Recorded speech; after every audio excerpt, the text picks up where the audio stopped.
Nuovo mercante. In città, dopo che Bifutura ha dato il via libera al progetto di prefattibilità, sembra esserci la volontà di proseguire.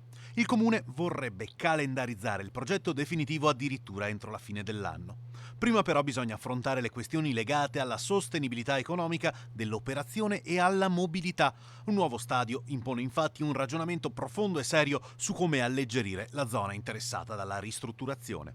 L'amministrazione sembra però essersi dimenticata di chi ora sfrutta il mercante, delle centinaia di giovani che si allenano sulle due ruote sulla pista di ciclismo.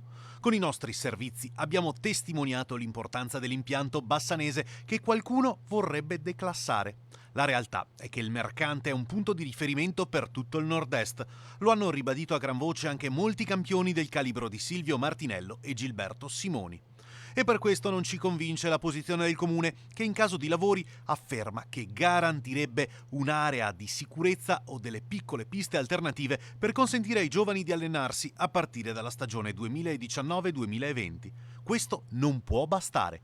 Ora più che mai quindi ci sentiamo di dar voce a chi chiede di mettere giù le mani dalla pista del mercante.